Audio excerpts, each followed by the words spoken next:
Before the sun stretches its arms across the sky, before the world calls my name and demands my answers, I come quietly just as I am. I come with yesterday still clinging to my thoughts, and tomorrow already knocking at my door. I come knowing that my feet may be ready to move, but my spirit must be prepared to stand. This morning, Lord, I do not ask first for success or safety or applause. I ask for cleansing. I ask that you wash my attitude, the unseen place where my words are born, where my reactions take shape, where kindness either lives or withers. For I have learned that a day is not ruined by what happens to me, but by what happens within me. Purify my attitude before my day begins. Remove the bitterness I carried from yesterday, the fear that whispers before breakfast, the pride that pretends I can do this life alone. Replace them with patience that listens, humility that learns, courage that stands, and love that shows up even when it is inconvenient. As this day opens like a new page, let my heart be written upon thy grace. Let my mind be steady, my spirit be gentle, and my actions be guided by the quiet strength of faith. For if my attitude is aligned with you, then no matter what this day brings, I will walk through it upright, unbroken, and grateful. Before the lips part and form words, before knees bend or hands fold, something else has already spoken. It speaks quietly, without sound, yet its voice is strong enough to shape the whole day. That voice is attitude.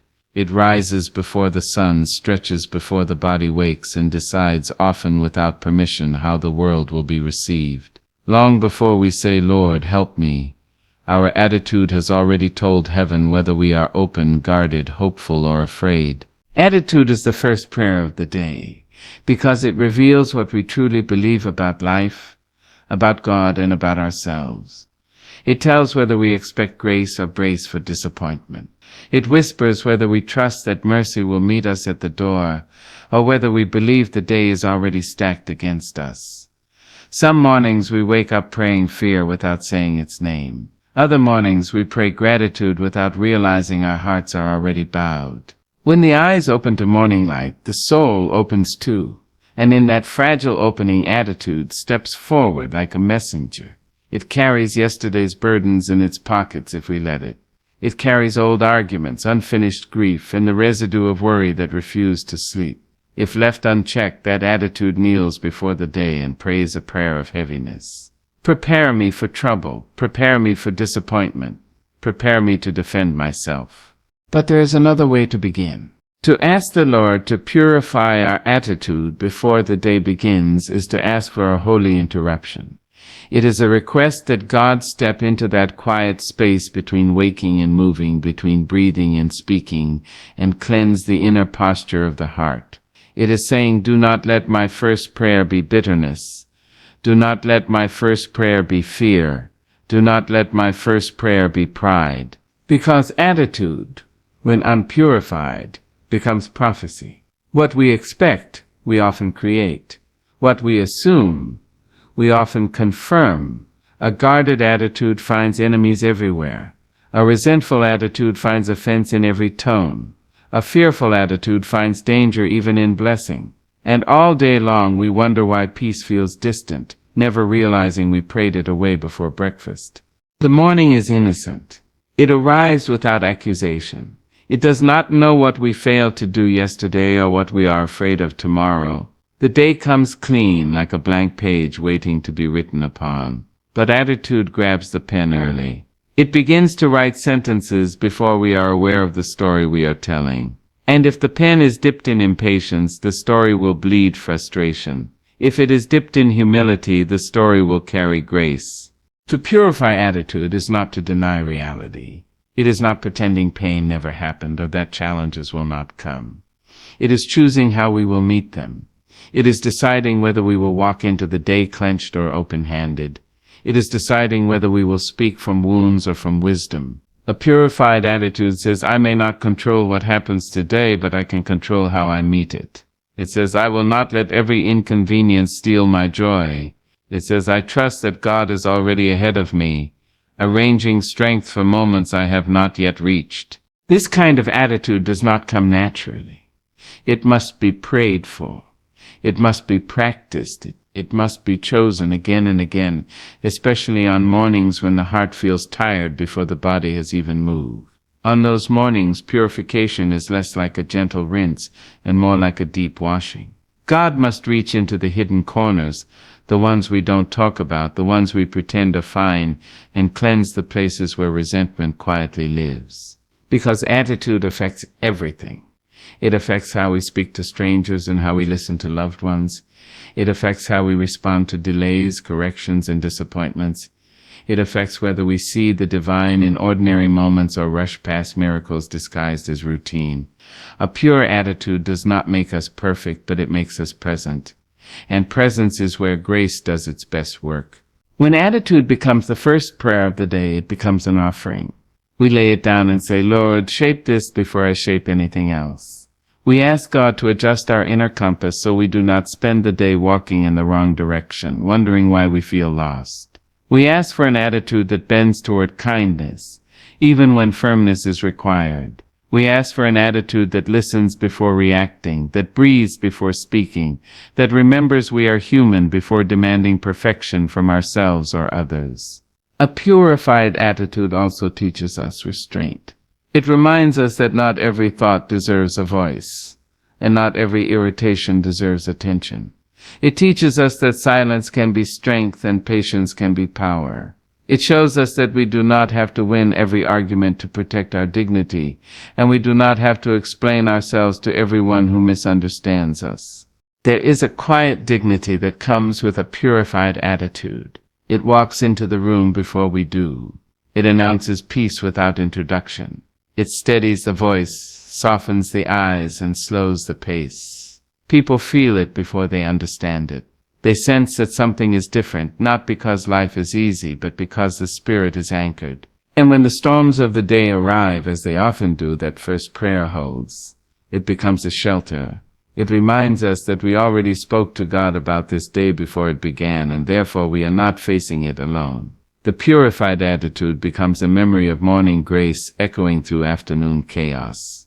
By evening, when the sun lowers its head and the day exhales, we begin to see the evidence. We notice moments where we could have reacted harshly but chose gentleness, moments where we could have surrendered to frustration but chose patience, moments where peace showed up unexpectedly like a familiar friend. And we realize that long before we prayed with words, we prayed with posture. Attitude purified at dawn carries us until dusk.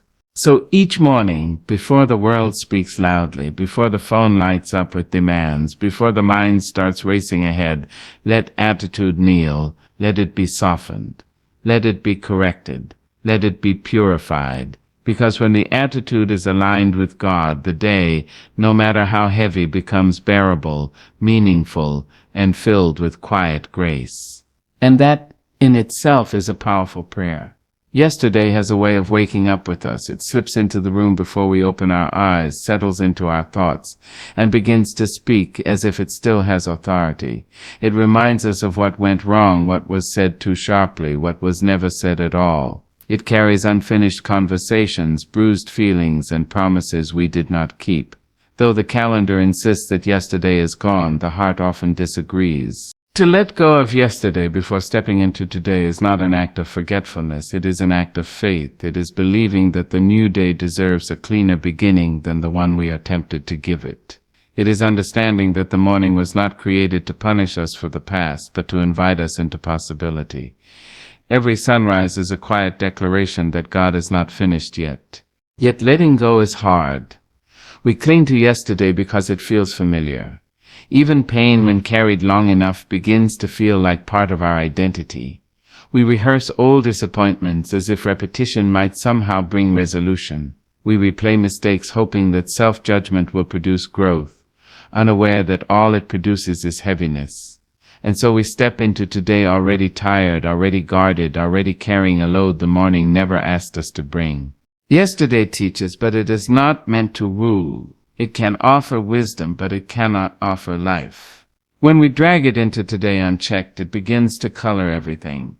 A harsh word spoken yesterday sharpens our tone today.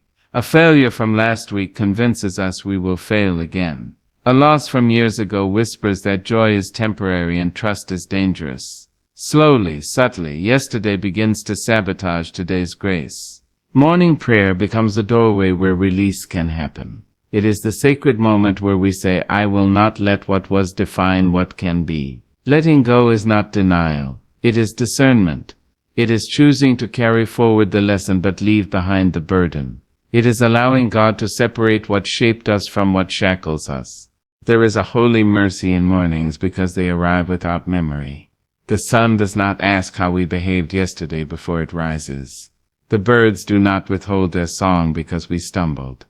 The sky does not dim its light because we fell short. Creation understands what we often forget. Each day is given freely, not earned. And if the natural world can begin again without resentment, surely the human heart can learn to try. Letting go begins with honesty. We must first name what we are holding.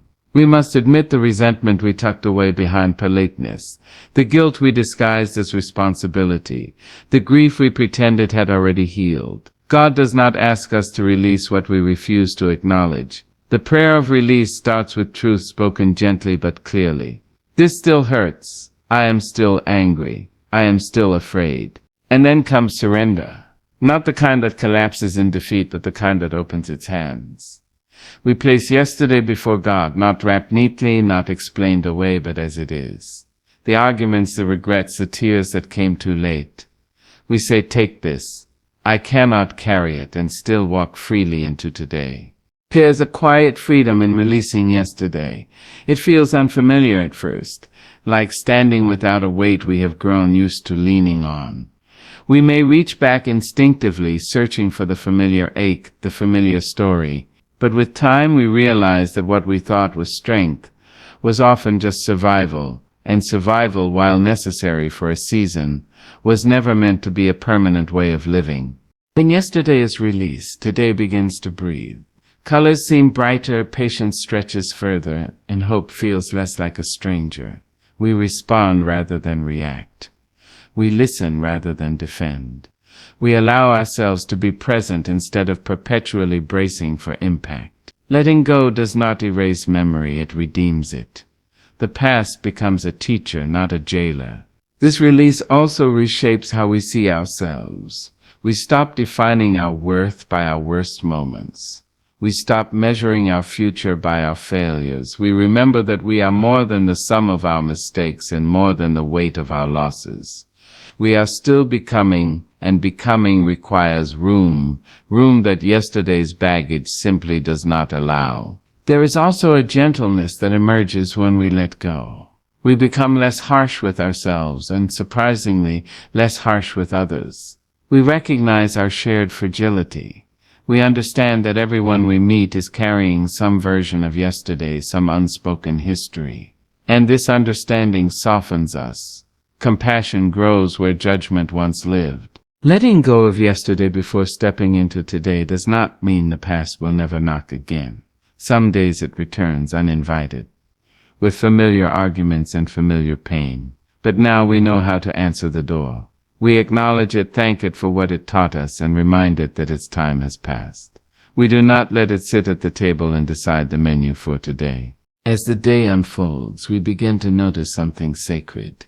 Energy that was once spent resisting the past is now available for living fully.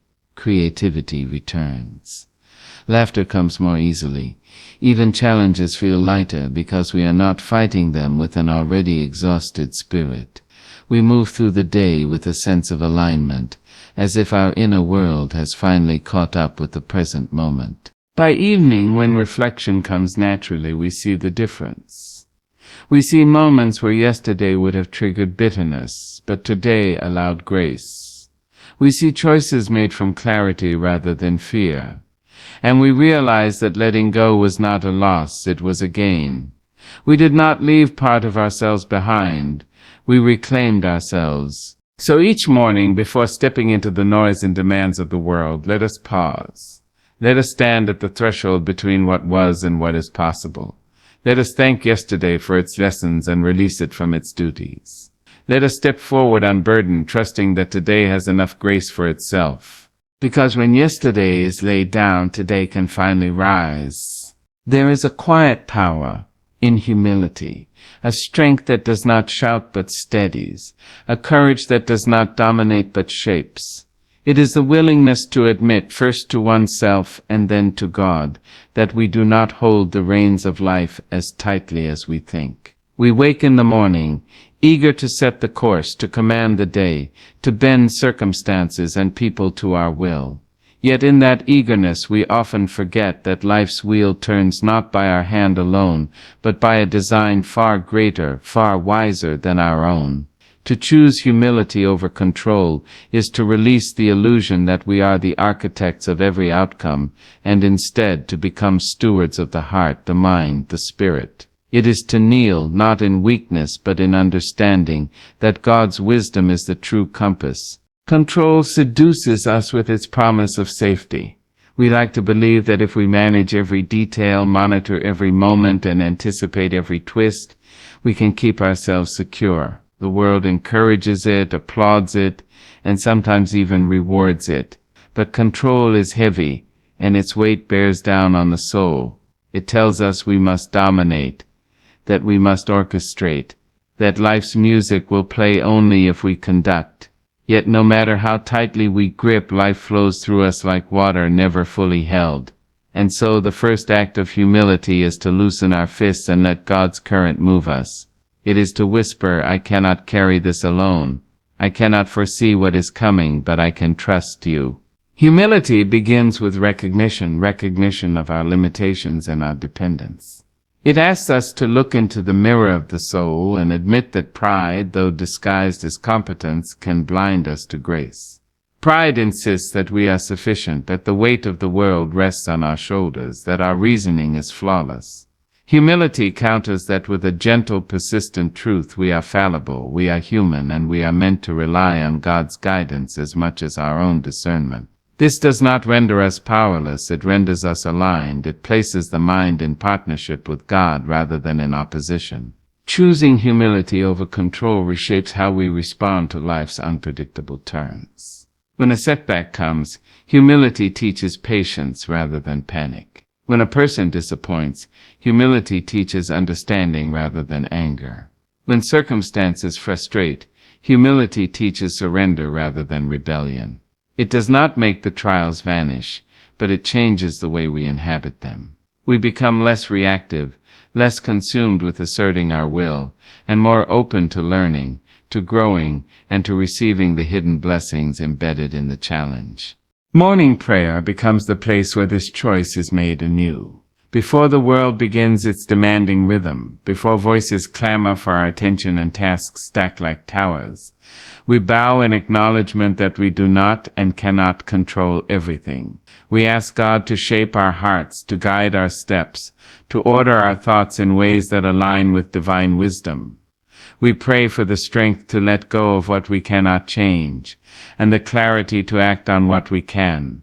We pray that our attitude, tempered by humility, will shine forth in words and deeds throughout the day. Humility also transforms our interactions with others. Control isolates. It whispers, I must protect myself, guard my place, secure my authority. Humility opens.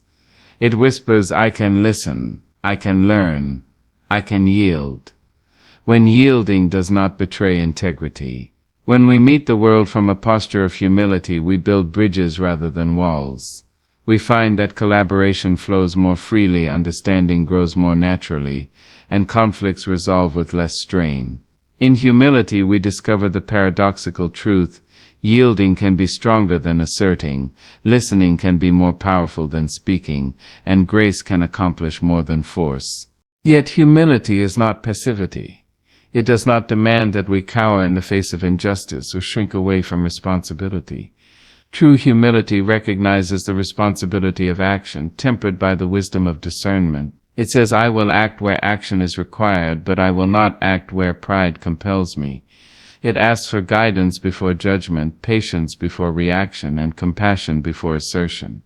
It allows for boundaries without bitterness, conviction without arrogance, and authority without oppression. Control, when left unchecked, narrows the heart. It creates a prison of expectation, a self-imposed cage of rigid plans and imagined certainties. Humility widens the heart. It allows space for surprise, for growth, for mercy. It softens the edges of disappointment and reshapes frustration into learning. When we embrace humility, we stop punishing ourselves for the unforeseen. We stop resenting others for the unpredictable. We stop demanding that life conform to our fragile idea of order.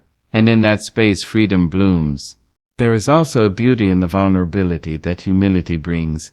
To admit we do not have all the answers is to embrace our humanity fully. To release control is to step into trust, to walk through the day with hands open and heart receptive. It is a sacred posture, one that invites divine partnership in every decision, every step, every word spoken. The morning before our thoughts scatter and the world claims us is the perfect time to kneel in this truth, to remind ourselves that humility is not weakness, but wisdom in action. Choosing humility over control carries through every encounter, every challenge, every triumph. When we do not insist on shaping every outcome, we allow life to unfold in richer, more intricate patterns than our narrow plans could ever predict. Opportunities arrive that we might have overlooked. Relationships deepen that we might have neglected.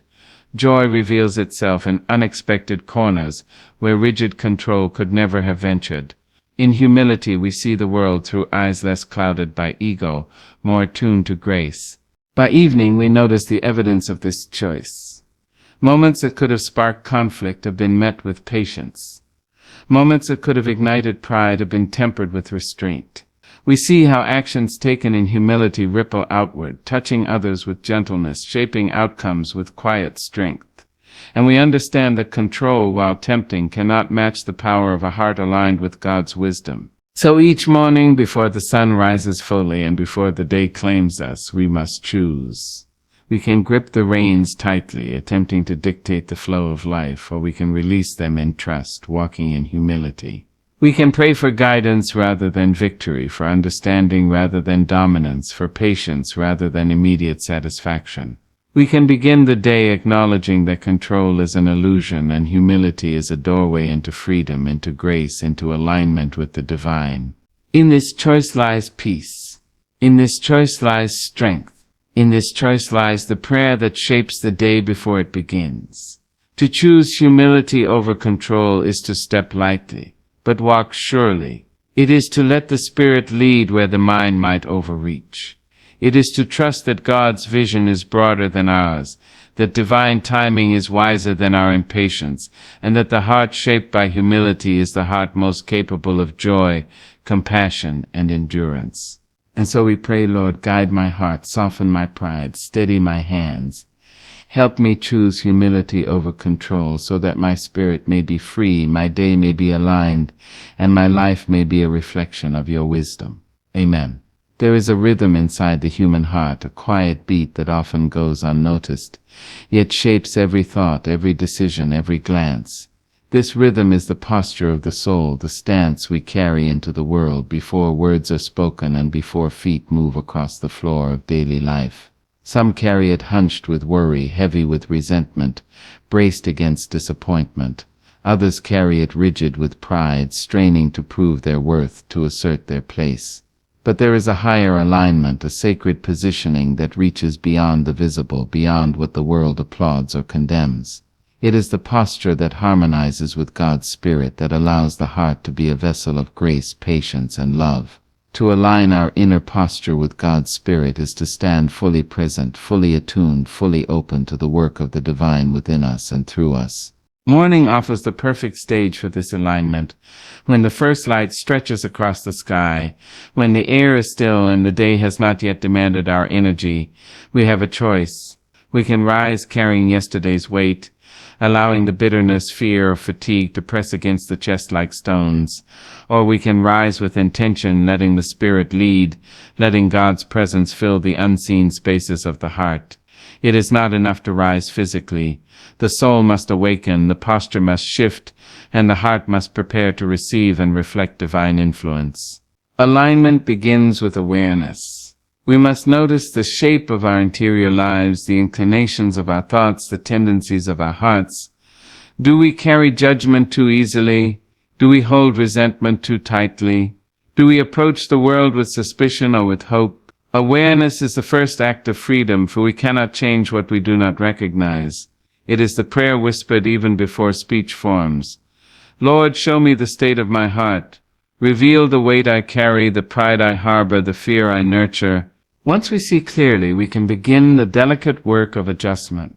This is not a rearrangement of circumstances, but of soul. It is the shifting of priorities within, the realignment of desires with purpose, the tuning of the mind to the frequency of the spirit. When the posture of the inner life bends toward God, our choices begin to reflect that harmony. Anger is tempered with patience, frustration softened by perspective, and every small action resonates with intention. Alignment transforms ordinary moments into sacred opportunities, for the heart that is attuned to God sees possibility in what the mind might overlook. Humility is part of this posture, for alignment requires surrender. To align with God's Spirit is to recognize that our own understanding is limited, that our plans are partial, that our strength alone is insufficient. It is the gentle acknowledgement that we are guided by a hand larger than our own, that the currents of life are deeper and more intricate than our grasp. Surrender does not mean inaction. It does not mean passivity. It is an active choice to move in step with wisdom, to let patience shape our responses, to allow love to guide our deeds. Prayer becomes the instrument of alignment. Through prayer we open channels of communication, inviting the Spirit to occupy the spaces within us that are cluttered with doubt, pride, or resentment. We ask for guidance, for discernment, for the courage to reflect God's light in both quiet moments and in the noise of the day. Prayer reminds us that posture is not static, it must be renewed continually. Every morning, every breath, every pause offers the chance to realign, and each time we do, we become more attuned, more capable, more present to the sacred work before us. An aligned posture also cultivates resilience. When the storms of life arrive, and they always do, the spirit anchored in God remains steady. Misunderstandings no longer unravel the soul. Setbacks no longer shake the foundation. When our inner posture is attuned to divine guidance, we do not react impulsively. We respond with clarity. We approach challenges with patience. We stand firm without rigidity and bend without breaking. The Spirit becomes a compass that guides us through uncertainty, a lighthouse in the fog, a steady hand that steadies our own. Alignment transforms relationships too. When our posture reflects God's Spirit, we engage the world differently. We listen more deeply, speak more thoughtfully, and act with greater compassion. We see others as vessels of divine presence, capable of growth, deserving of understanding, and worthy of patience. Misunderstandings no longer provoke rash reactions, and offenses do not seize control of our hearts. Instead, we respond from a place of groundedness, from a heart trained in discernment, from a spirit aligned with love that transcends circumstance. Daily life is full of distractions that threaten this alignment. The clamor of schedules, the demands of work, the pressures of society, the whispers of fear and self-doubt, they all conspire to pull the soul out of posture. But the practice of returning to the Spirit, of checking the interior stance of the heart, allows us to remain centered. We learn to pause before reacting, to breathe before judging, to pray before speaking. And in those moments, alignment becomes not an abstract idea, but a lived reality, a tangible posture that shapes our every movement. There is a peace that comes with this alignment, a serenity that does not depend on circumstance. The heart no longer thrashes against the tide of life. The mind no longer races with anxiety. The spirit no longer wavers in uncertainty. Instead, there is a calm vigilance, a grounded attentiveness, a readiness to act with wisdom and love. The posture of the soul becomes a prayer in itself, silent but potent, radiating steadiness to all who encounter it. Even in the face of failure, alignment offers perspective. When mistakes happen, and they will, we are not crushed by regret. We are not immobilized by self-reproach. Instead, we view each failure as a teacher, each misstep as a guide, each challenge as an opportunity to deepen our alignment with the Spirit. The posture of humility allows us to learn without shame, to grow without bitterness, and to persevere without despair. By evening, when the light fades and reflection comes naturally, the fruits of alignment are clear. We see how small acts of patience kept irritation from swelling. We notice how quiet moments of prayer prevented rash words.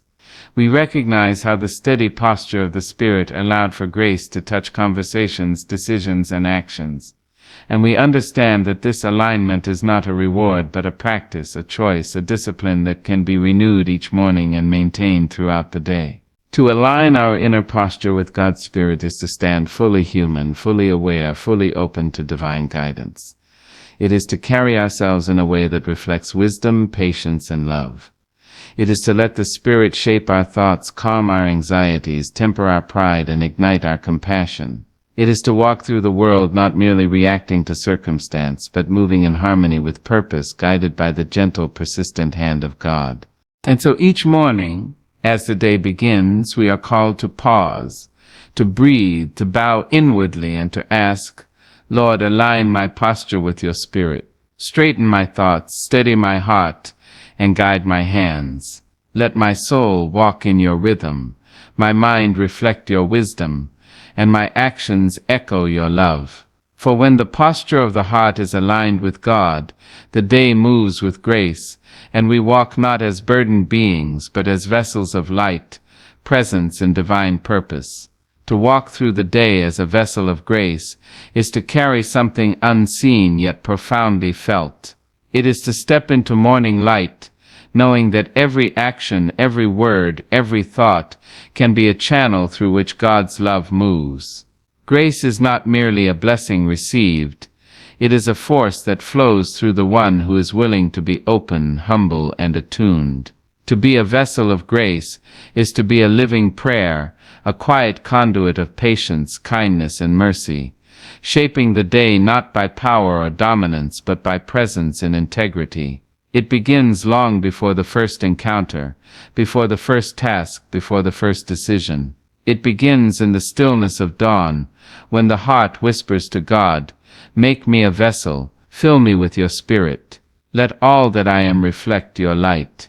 Each morning offers a new canvas, yet the brush we carry is ours alone. We can paint with anger, impatience, or judgment, and the colors will bleed into the hours that follow. Or we can paint with grace, and the colors will illuminate the spaces we touch, leaving echoes of peace, hope, and understanding in our wake. Being a vessel of grace does not mean the day will be easy. Storms may rage, words may wound, and disappointments may appear without warning. But grace is not defined by circumstance. It is defined by how the Spirit carries itself through the trials, how the heart remains steady, and how the hands are willing to act even when the soul feels weary. Grace begins in humility, for the vessel must first acknowledge its source. We are not the origin of this strength. We are the channel. The river does not take credit for the rain that fills it, it simply flows. Likewise, the human heart that carries grace does so because it has been touched by something higher, something vast, something divine. Morning prayer is the moment when we open ourselves fully to this flow, when we ask God to shape our spirit so that it may carry patience in the face of irritation, compassion in the face of indifference, and forgiveness in the face of hurt. Without humility, grace becomes pride disguised as goodness, a hollow shell that speaks loudly but does little to heal. Being a vessel of grace also requires intention. It is not accidental, and it cannot be summoned only when convenient. It is a daily commitment, renewed with every breath, every step, every choice. It asks us to notice the small opportunities, the tired coworker who needs encouragement, the stranger whose path crosses ours, the child whose questions reveal innocence and confusion alike. It calls us to respond with gentleness when impatience threatens, to offer understanding when judgment rises, and to speak life where criticism tempts. Grace is in the details, the ordinary moments where love is often tested most fiercely. To walk through the day as a vessel of grace is to carry strength without arrogance. It is to act with courage, not cruelty, with firmness, not force, with truth, not harshness. It is to stand upright in the face of opposition, yet bend without breaking when humility calls. The vessel is not fragile, though it may feel so at times. It is resilient, shaped by prayer, refined by experience, and anchored in faith. It carries wounds without allowing them to harden the heart. It carries knowledge without letting it overshadow compassion. It carries responsibility without letting it crush freedom. Grace also transforms perception. When we see ourselves as vessels of divine love, we begin to notice the sacred in the ordinary. The morning sun is not just light, it is a reminder of renewal. A kind word is not just politeness, it is an offering. A challenge is not just difficulty, it is an opportunity to exercise patience, wisdom, and courage. Life becomes a series of moments where grace can flow rather than a sequence of burdens to bear. And in this perspective, even suffering can be a teacher, revealing the capacity for endurance, empathy, and forgiveness within us. Walking as a vessel of grace requires vigilance. The day is full of distractions, irritations, and provocations. There will be people who test our patience, circumstances that tempt despair, and moments when our own fears whisper loudly. Yet the vessel remains a conscious presence in the chaos, a steady hand guided by prayer and intention. Grace is not reactionary, it is deliberate. It does not depend on circumstance being favorable, nor on others behaving rightly. It flows because the vessel has been prepared, because the heart has been purified, because the spirit has been aligned with God. There is a sacred reciprocity in this practice. The more we carry grace, the more it shapes us. Each act of patience strengthens patience within. Each act of forgiveness deepens our own capacity to forgive. Each word spoken with love softens the edges of pride and fear. Walking through the day as a vessel of grace is not only a gift to the world, it is a shaping, refining process for the self. We are molded in the doing of it, becoming gentler, wiser, and more attuned to the pulse of God's presence in the world. The vessel of grace is also a witness. Its presence testifies to others that life can be lived with integrity, kindness, and courage. It does not force belief. It does not demand acknowledgement. It simply reflects what is possible when a heart is surrendered to the Spirit. People notice the difference. They feel the steadiness in conversation, the patience in response, the compassion in action. Even without words, the vessel teaches what it means to live aligned with divine purpose, to let love be stronger than fear, and to carry hope where despair might otherwise linger. Even when mistakes are made, the vessel remains a conduit. To carry grace does not mean perfection. It means perseverance. When words are sharp, when actions are misguided, when the heart wavers, the vessel returns to prayer, to humility, to repair. It acknowledges the fault, seeks forgiveness, and continues its journey. Grace flows not because we are flawless, but because we are faithful to the calling to remain open, teachable, and aligned with God's Spirit. By evening, the day's acts of grace accumulate. Moments once fleeting now shine with significance. A word of encouragement, a gesture of patience, a choice to forgive, each becomes a thread in the tapestry of living love. We begin to see how walking as a vessel of grace has influenced not just ourselves, but the spaces we inhabit and the people we encounter. The day in all its noise, challenges, and complexity has been transformed, softened, and blessed by the conscious presence of a heart surrendered to divine purpose. To walk as a vessel of grace is a lifelong commitment. It is renewed with every sunrise, every prayer, every reflection, and every deliberate act of love. It asks us to be vigilant, humble, and intentional. It calls us to rise above pride, fear, and impatience. It requires courage to respond with compassion even when the world tempts harshness. And it offers profound reward, a life that is steady in storm, peaceful in chaos, generous in abundance, and resilient in scarcity. So each morning, before the day claims us, before the noise and demands take hold, we pray, Lord, make me a vessel of your grace. Fill me with patience, guide me with wisdom, shape me with humility. Let my actions reflect your love, let my words carry hope, and let my presence bring peace. May I walk through this day not as one burdened by circumstance, but as one flowing with your Spirit, a vessel ready to serve, to bless, and to honor you in all I do. And as the sun rises and the day unfolds, we step forward, hands open, heart steady, spirit attentive, carrying grace with every step. We become not just recipients of mercy, but conduits of it. We learn slowly and faithfully that the true measure of a day is not in what we achieve, but in how faithfully we allow love, patience, and grace to flow through us, through the ordinary, through the trials, through the quiet and the noise alike. And in this the vessel fulfills its purpose, shining quietly yet unmistakably as a reflection of God's enduring, unfailing, and transforming presence.